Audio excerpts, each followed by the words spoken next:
Hello दोस्तों, राधे राधे। स्वागत है आपका आपके अपने चैनल में एम के राइटर में।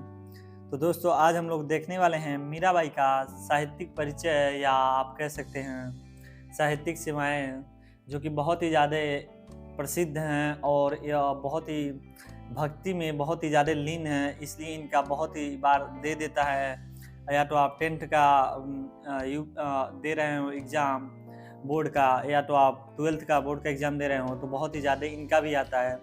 तो मैं इनका संक्षिप्त परिचय भी आप लोगों को बताऊंगा, और बहुत ही मैंने शॉर्टकट में लिखा है और बहुत ही महत्वपूर्ण बातें लिखा है, जिससे कि आप लोगों को याद करने और लिखने में बहुत ही आसानी हो। और कुछ बाहरी जानकारी भी दूंगा, जिससे कि आप लोग बना कर भी लिख देंगे। तो आइए देखते रहते हैं। मैं पढ़ता भी रहूँगा, जिससे कि आप लोगों को कोई शब्द पहचानने में अगर क्लियरिटी नहीं होगा तो वो भी क्लियर हो जाएगा।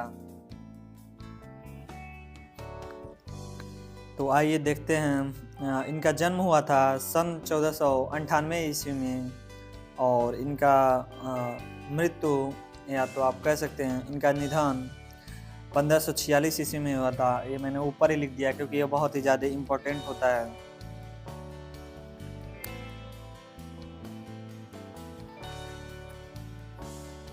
अब हम लोग इनका मतलब साहित्यिक सेवाएं देख लेते हैं।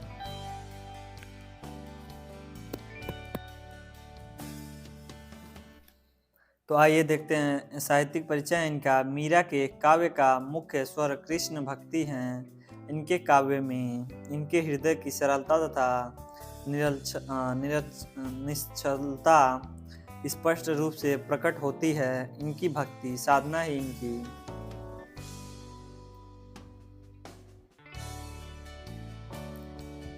इनकी काव्य साधना है।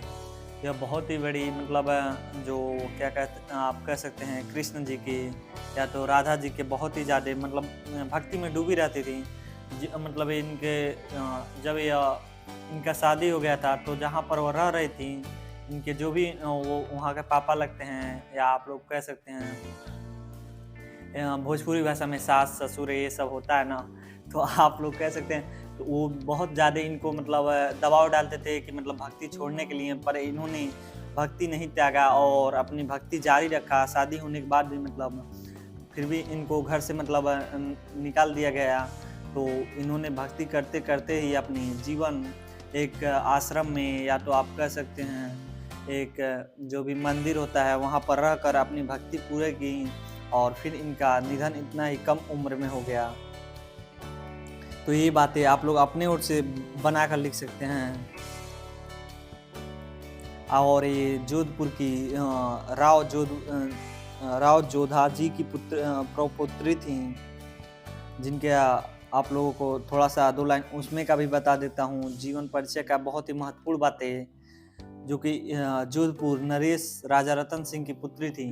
ये भी आप लोग लिख दीजिएगा।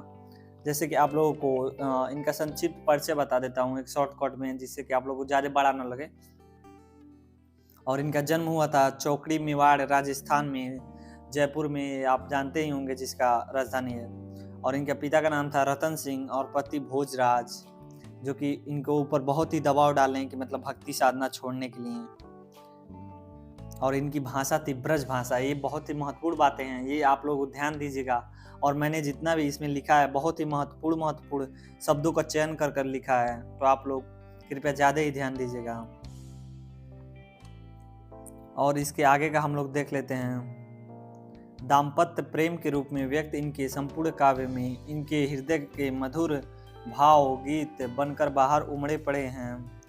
विरह की स्थिति में इनके वेदनापूर्ण गीत अत्यंत हृदय स्पर्शी बने पड़े हैं। इनका प्रत्येक पद सच्चे प्रेम की पीर से परिपूर्ण है। भाव विभोर होकर गाए गए थे, जो कि ये जो भी अपने मुख से नाम निकालती थी राधे कृष्ण का, ये जो भी मतलब अपने जो भी नाम जपा जाता था, वो बहुत ही धैर्य से और बहुत ही प्यार से इन नाम जपती थी। इसीलिए इनका बहुत ही प्रसिद्ध जीवन परिचय इनका भी है, जो कि आ सकता है आप लोगों को। तो इसीलिए मैंने इसका साहित्यिक परिचय लिख दिया है। आप लोग साहित्यिक परिचय जानेंगे तो आप लोग बनाकर भी लिख लेंगे। और मैं उस मेन बता देता हूँ जीवन परिचय में कि क्या क्या होना चाहिए, तो वो बता देता हूँ, आप लोग बना कर भी लिख देंगे। अगर आप लोगों को इनका जीवन परिचय भी चाहिए तो आप लोग कमेंट कर दीजिएगा। अब उसके आगे का हम लोग देख लेते हैं।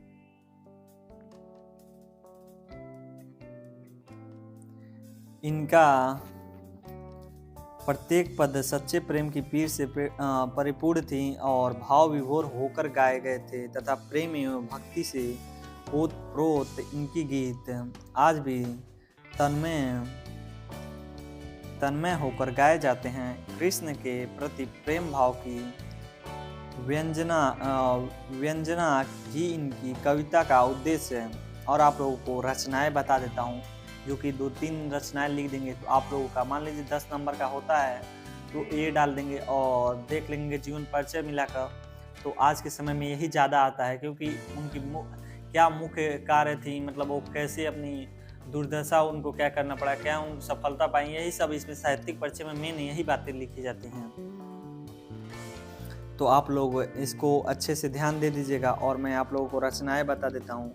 पहला रचना था इनका नरसिंह जी का मायरा, और दूसरा था राग गोविंद, और तीसरा था गीत गोविंद की टीका, और चौथा था राग सोरठ के पद, और पांचवा था मीराबाई की मलार, और छठवां गरबा गीत, और सातवां होगा आपका राग विहाग तथा फुक्कर पद।